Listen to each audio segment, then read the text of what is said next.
حسبي ربي جل الله ما في قلبي غير الله صل وسلم يا الله على محمد رسول بسم اللہ الرحمن الرحیم فقہ البیوع درس نمبر 18 الباب الاول فی اہلیت العاقدین عنوان نمبر 52 پہلا باب عاقدین کی اہلیت کا بیان۔ عقد بیع کے صحیح ہونے کے لیے یہ شرط ہے کہ دونوں معاملہ کرنے والے سمجھدار ہوں اور بھلے برے کی تمیز کرنے والے ہوں، لہٰذا پاگل کی بیع اور اس بچے کی بیع جو سمجھ نہیں رکھتا منعقد نہیں ہوگی۔ بالغ ہونا، آزاد ہونا، مسلمان ہونا اور اعضاء کا صحیح سالم ہونا معاملے کے صحیح ہونے کے لیے شرط نہیں ہے۔ آئیے ہم ذرا تفصیل کے ساتھ ان میں سے ہر قسم پر گفتگو کریں۔ یہاں سے متعاقدین کے اندر کیا صفات ہونی چاہیے اور متعاقدین میں کیا شرطیں پائی جانی چاہیے اس کا ذکر کر رہے ہیں۔ اس میں سب سے اہم شرط یہ ہے کہ وہ دونوں معاملے کو سمجھتے ہوں، اچھے برے کی تمیز کرتے ہوں۔ لہذا اگر کوئی آدمی پاگل ہے، ناسمجھ ہے، وہ کوئی چیز کو سمجھتا ہی نہیں ہے، تو اگر وہ بیع کرے گا، خریدے گا یا بیچے گا تو اس کا یہ عمل اور یہ بیع منعقد نہیں ہوگی۔ اسی طرح بچہ ہے جو سمجھ نہیں رکھتا، تمیز نہیں رکھتا، اس کو کوئی شعور نہیں ہے خرید و فروخت کا، نفع نقصان کا، تو اس کی بھی بیع منعقد نہیں ہوگی۔ بچے کے متعلق آگے تفصیل آ رہی ہے۔ عنوان نمبر 53 بچے کا خرید و فروخت کرنا۔ اس میں تو کوئی اختلاف نہیں ہے کہ ایسا بچہ جو بھلے برے کی تمیز نہیں کر سکتا ہو تعاقد کا اہل نہیں ہے، لیکن جو بچہ تمیز کر سکتا ہے اس کی اہلیت کے سلسلے میں حضرات فقہا کا اختلاف ہوا ہے۔ حنفیہ، مالکیہ اور حنابلہ کے یہاں قول معتمد یہ ہے کہ وہ معاملہ کرنے کا اہل ہے۔ حضرات شافعیہ کا مذہب یہ ہے کہ بچہ تعاقد کا اہل نہیں ہے، خواہ وہ بھلے برے کی تمیز کر سکتا ہو۔ امام غزالی رحمہ اللہ فرماتے ہیں بچے اور پاگل کے تصرفات خواہ ولی کی رضامندی کے ساتھ ہوں یا اس کی رضامندی کے بغیر ہوں باطل ہیں۔ یعنی بچے کی بیع کے سلسلے میں ائمہ اربعہ میں سے حنفیہ، مالکیہ اور حنابلہ یہ تینوں جو تمیز والے بچے ہوں، جو شعور رکھتے ہوں جو بچے، ان کی بیع کے سلسلے میں جواز کے قائل ہیں۔ آگے ان کی شرائط وغیرہ آ رہی ہیں، لیکن شافعیہ اور امام شافعی رحمۃ اللہ علیہ وہ بچے کے لیے بیع کے جواز کے قائل نہیں ہیں، چاہے وہ نفع نقصان کی تمیز رکھتا ہو، بھلے برے کو سمجھتا ہو۔ ان کے یہاں بلوغ کے بعد ہی آدمی جو ہے وہ بیع کا اہل بنتا ہے۔ ابن قدامہ رحمۃ اللہ علیہ ارشاد فرماتے ہیں کہ دو روایتوں میں سے ایک کے مطابق ایسے بچے کا خرید و فروخت کرنا جو بھلے برے کی تمیز کر سکتا ہے، اگر ولی نے اجازت دی ہے تو صحیح ہے، اور یہی امام ابو حنیفہ رحمۃ اللہ علیہ کا قول ہے۔ اور دوسری روایت یہ ہے کہ جب تک وہ بالغ نہ ہو جائے وہاں تک اس کا خرید و فروخت کرنا صحیح نہیں ہے، اور یہی امام شافعی رحمۃ اللہ علیہ کا قول ہے، اس لیے کہ وہ غیر مکلف ہے، اس لیے اس کی حالت اس بچے کی سی ہے جو بھلے برے کی تمیز نہ کر سکتا ہو۔ دوسری وجہ یہ ہے کہ عقل چونکہ ایک پوشیدہ چیز ہے اور وہ مخفی رفتار سے بتدریج دھیرے دھیرے بڑھتی ہے، تو ہمارے لیے اس کی وہ حد معلوم کرنا ممکن نہیں ہے جس سے تصرف کرنا صحیح ہوتا ہے۔ اس وجہ سے شارع نے اس کے لیے ایک ضابطہ مقرر کر دیا اور وہ ہے بالغ ہونا، لہذا اس سے پہلے عقلاء کے احکام ثابت نہیں ہوں گے۔ یہ امام شافعی رحمۃ اللہ علیہ کی دلیل ہے کہ بچہ بیع کا اہل نہیں ہے اور بچہ بیع نہیں کر سکتا، اس لیے کہ بچہ مکلف نہیں ہے، غیر مکلف ہے، لہذا اس کی بیع صحیح نہیں ہوگی۔ اور دوسری وجہ یہ بیان کی کہ چونکہ عقل کا معاملہ ایسا ہے کہ وہ دھیرے دھیرے بڑھتی ہے بچے کے اندر بھی، اور بالغ ہونے پر جا کر اس میں عقل جو ہے اچھی طرح آ جاتی ہے، تو بالغ ہونے سے پہلے اس کو جانچنا یا یہ سمجھنا کہ عقل اس میں کتنی آئی، اس میں شعور کتنا پیدا ہوا، یہ ممکن نہیں ہے۔ اس لیے شریعت نے جو ضابطہ بتلایا ہے بلوغ کا، اسی پر ہم دار و مدار رکھیں گے اور اس سے پہلے اس کے معاملات کو جو ہے درست قرار نہیں دیں گے، اس کی بیع کو درست قرار نہیں دیں گے۔ حنفیہ کی دلیل اللہ تعالیٰ کا ارشاد ہے کہ یتیموں کو جانچو جب وہ نکاح کی عمر کو پہنچ جائیں، اگر کچھ سمجھداری ان میں محسوس کرو تو ان کے مال ان کے حوالے کر دو۔ مطلب یہ ہے کہ ان کی سمجھداری معلوم کرنے کے لیے ان کو جانچو، آزماؤ، پرکھو، اور یہ اختبار اور جانچنا اسی طرح متحقق ہوگا کہ بیع و شراء جیسے تصرف ان کے حوالے کیے جائیں، اس کے بعد ہی یہ معلوم ہوگا کہ دھوکہ کھاتے ہیں یا نہیں۔ دلیل ہے کہ سمجھدار بھلے برے کی تمیز رکھنے والا ہے جس پر تصرفات کی بندش لگائی گئی ہے، لہذا غلام جیسے ایک محجور علیہ انسان ہے لیکن آقا کی اجازت سے اس کا تصرف صحیح ہو جاتا ہے، تو اسی طرح بچے کا تصرف بھی ولی کی اجازت سے صحیح ہو جائے گا، کیونکہ غیر ممیز اور ممیز میں فرق ہے۔ اگر غیر ممیز کوئی تصرف کرتا ہے تو اس کے تصرف سے مصلحت حاصل نہیں ہوتی، اس لیے ممیز کو غیر ممیز پر قیاس کرنا اور اس کے ساتھ اس کا موازنہ کرنا درست نہیں، اور چونکہ اس کا حال معلوم ہے اس لیے اس کو جانچنے کی بھی ضرورت نہیں ہے۔ حنفیہ کی دلیل یہاں پر بیان کی ابن قدامہ رحمۃ اللہ علیہ کے کلام سے کہ قرآن پاک کی آیت ہے وَابْتَلُوا الْيَتَامَى حَتَّى إِذَا بَلَغُوا النِّكَاحَ، کہ تم یتیم بچوں کو، یتیم اولاد کو جانچو۔ سوال یہ ہے کہ جانچنا کس طرح ہوگا؟ تو جانچنے کا یہی طریقہ ہے کہ چھوٹے موٹے جو معاملات ہوتے ہیں، خرید و فروخت ہوتی ہے، کچھ سامان لینا ہے، تو ان تصرفات کے اندر بچوں کو آزماؤ، وہ تصرفات ان سے کراؤ تاکہ ہمیں پتہ چلے کہ ان کے اندر کتنا عقل و شعور جو ہے پیدا ہوا ہے۔ تو اس سے ثابت ہوا کہ بچوں کا بیع کرنا جو ہے وہ صحیح ہے۔ اور دوسری دلیل یہ دی کہ بچہ اور غلام دونوں ایک دوسرے کی نظیر ہیں حجر کے اندر، روک کے اندر، کیونکہ دونوں کے لیے خرید و فروخت ممنوع ہے، جو ہے بیوع ممنوع ہے۔ اور غلام کے اندر مسئلہ یہ ہے کہ آقا کی اجازت سے وہ تصرف کر سکتا ہے، خرید و فروخت کر سکتا ہے۔ تو جب غلام تصرف کر سکتا ہے تو جو اس کی نظیر ہے بچہ، وہ بھی اپنے ولی اور سرپرست کی اجازت سے تصرف کر سکتا ہے۔ چونکہ دونوں پہلے سے برابر ہیں تو بعد کے حکم میں بھی دونوں ایک دوسرے کے برابر ہوں گے۔ یہاں حضرات شافعیہ کا یہ کہنا کہ عقل پر مطلع ہونا ممکن نہیں ہے، سو اس کا جواب یہ ہے کہ درست ہے کہ عقل پر براہ راست مطلع ہونا ممکن نہیں ہے، لیکن اس کے آثار کے ذریعے تو اس کی عقل کو معلوم کیا جا سکتا ہے۔ اسی طرح مصلحت کے موافق اس کے تصرفات ہونے سے بھی اس کی عقل کا پتہ لگایا جا سکتا ہے، جیسا کہ بالغ کے حق میں معلوم کیا جا سکتا ہے۔ یعنی حنفیہ کا کہنا یہ ہے کہ شافعیہ نے جو یہ فرمایا کہ بھئی بچے کی عقل کو ہم آزما نہیں سکتے، پتہ نہیں چلے گا کہ اس کے اندر کتنی عقل ہے، تو حنفیہ یہ فرماتے ہیں کہ اگرچہ براہ راست ہم عقل کو نہیں دیکھ سکتے ہیں اور عقل کو آزما نہیں سکتے ہیں، لیکن جو تصرفات کر رہا ہے خرید و فروخت، ان کے ذریعے ہمیں عقل کا اندازہ تو ہو ہی سکتا ہے کہ اس کے اندر عقل اور شعور پیدا ہوا یا نہیں ہوا، تو لہذا ہم جو ہے اس سے خرید و فروخت کرا سکتے ہیں۔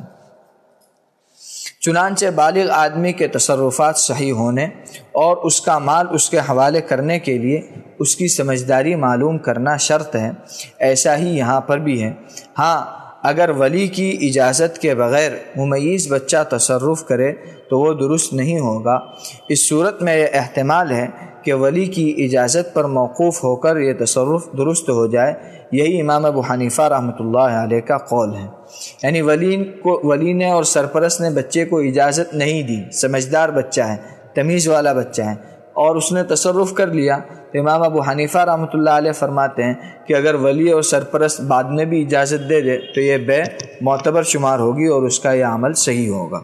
لیکن غیر ممیز بچے کا تصرف ولی کی اجازت دے دینے کے بعد بھی درست نہیں ہوگا، الا یہ کہ کوئی معمولی سی چیز ہو۔ چنانچہ حضرت ابو درداء رضی اللہ تعالیٰ عنہ کے بارے میں مروی ہے کہ آپ نے کسی بچے سے ایک چڑیا خرید کر اسے اڑا دیا۔ ابن ابی موسیٰ نے یہ روایت ذکر کی ہے۔ ابن قدامہ نے جو بات فرمائی ہے وہ مضبوط اور راجح ہے، اس لیے کہ ایسا بچہ جو بھلے برے کی تمیز کر سکتا ہے اسے بھی کبھی بیع و شراء کی ضرورت ہوتی ہے، اور جو رکاوٹ تھی وہ تو شعور کی عمر کو پہنچ جانے سے ختم ہوئی، اور جس نقصان کا اندیشہ تھا وہ یوں ختم ہو گیا کہ اس کا معاملہ اس کے ولی کی اجازت پر موقوف رکھا گیا۔ یعنی ابن قدامہ رحمۃ اللہ علیہ نے جو بات کی اور بچے کے تصرف اور بے صحیح ہونے کی جو دلیل پیش کی وہ زیادہ راجح ہیں، اس لیے کہ اب تمیزدار بچہ ہے، سمجھدار بچہ ہے، اس کو کبھی لین دین کی ضرورت پڑتی ہے، کوئی چیز خریدنے اور بیچنے کی ضرورت پڑتی ہے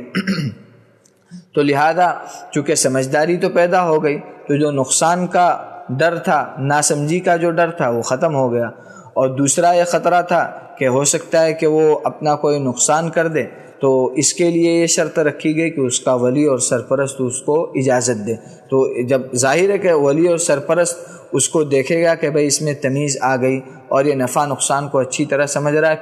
پھر ہی اجازت دے گا، لہذا دونوں طریقے سے معاملہ بالکل صحیح ہو گیا۔ مالکیہ، حنفیہ اور حنابلہ کے یہاں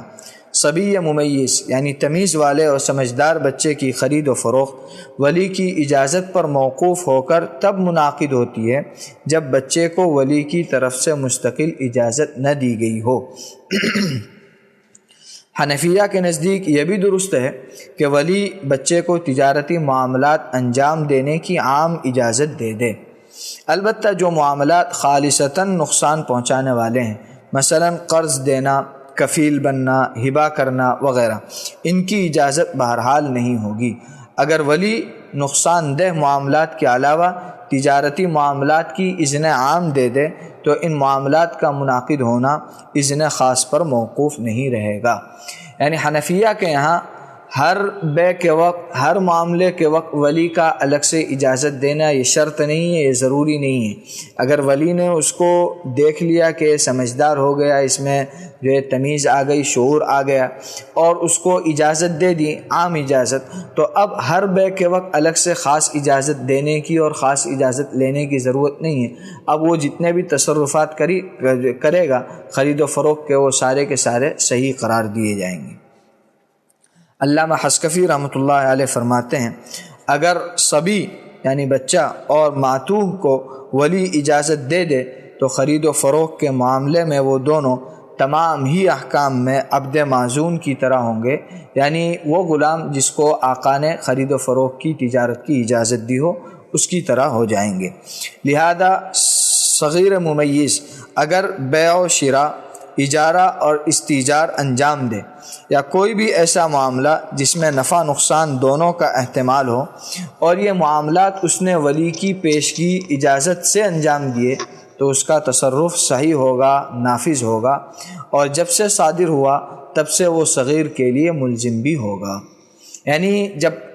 اس کے سرپرست نے اور ولی نے اجازت دے دی تو اگر وہ کوئی چیز خریدتا ہے یا بیچتا ہے یا کسی چیز کو اجرت پر لیتا ہے یا کسی چیز کو اجرت پر دیتا ہے تو یہ سارے تصرفات صحیح ہوں گے اور لازم ہوں گے، اور بچے کے لیے اب اس کا مطابق عمل ضروری ہوگا۔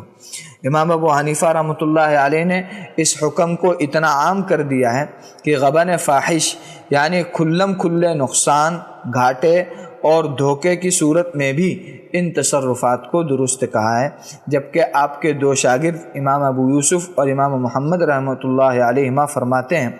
کہ غبن فاحش کی صورت میں صبی اور بچے کا تصرف نافذ نہیں ہوگا۔ حضرات صاحبین ہی کے قول میں بچے کی مصلحت ہے۔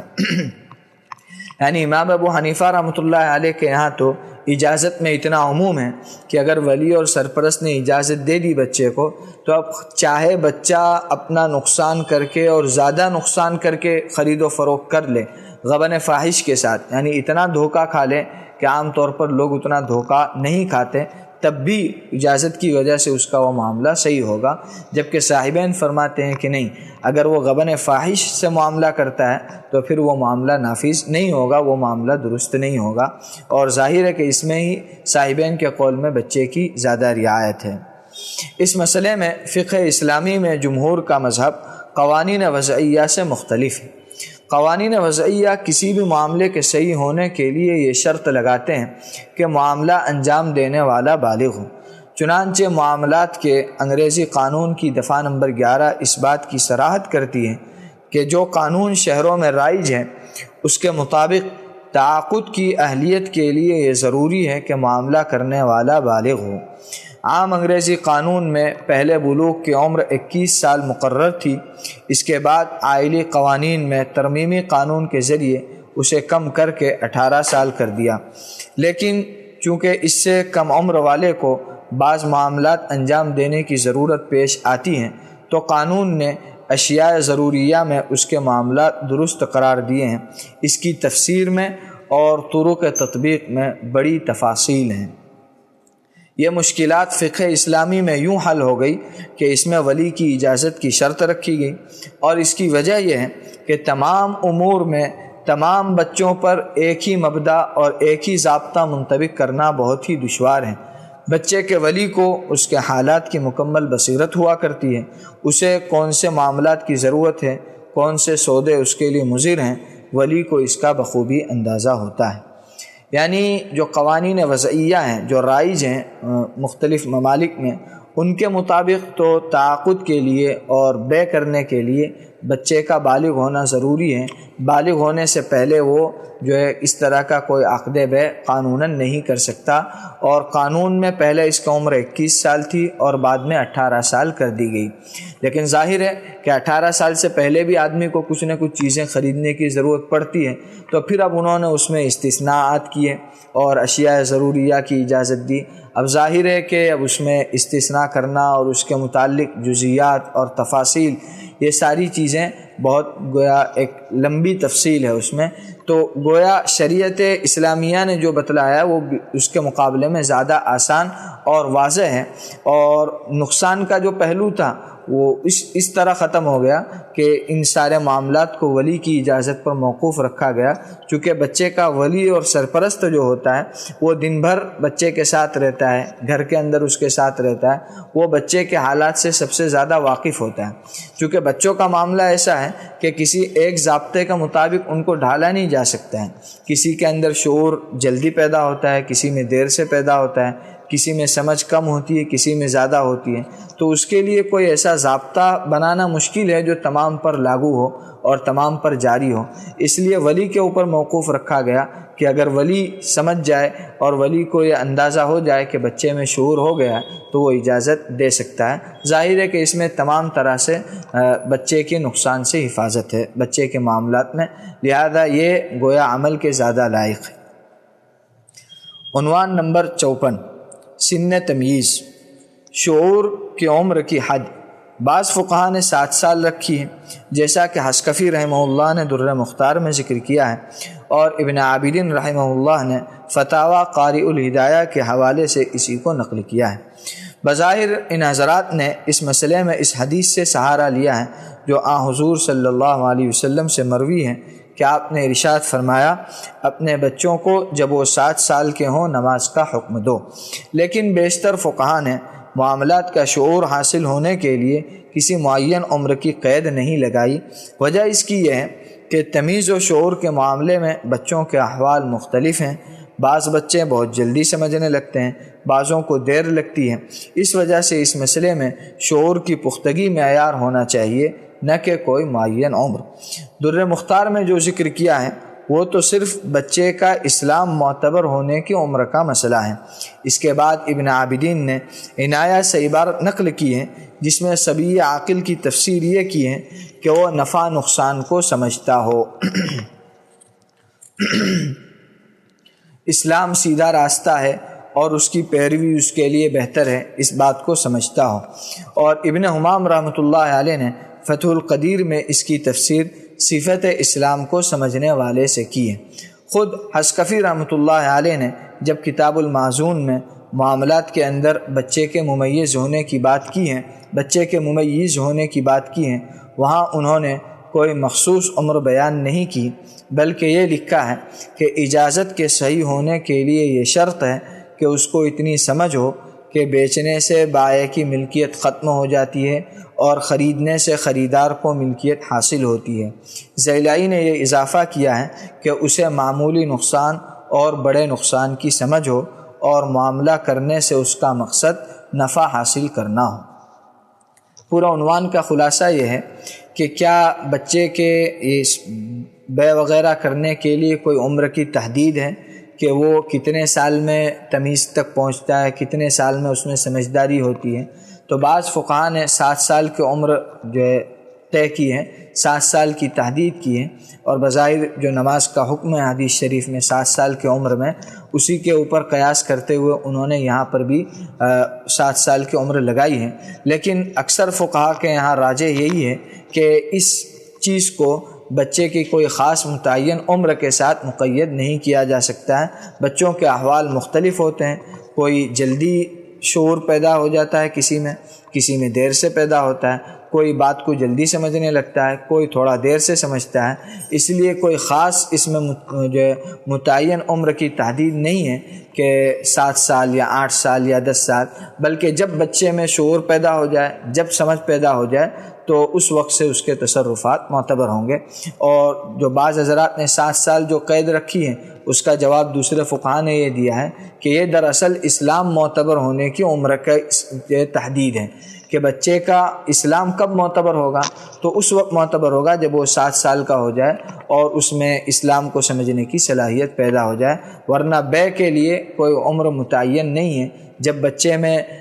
بے کی حقیقت سمجھ میں آ جائے، یہ سمجھ میں آ جائے کہ بھئی بیچنے سے بائے کی ملکیت ختم ہو جاتی ہے، مشتری کی ملکیت آ جاتی ہے اور اس سے نفع حاصل ہوتا ہے، یہ ساری چیزیں جب وہ سمجھنے لگے تو وہ بے کر سکتا ہے۔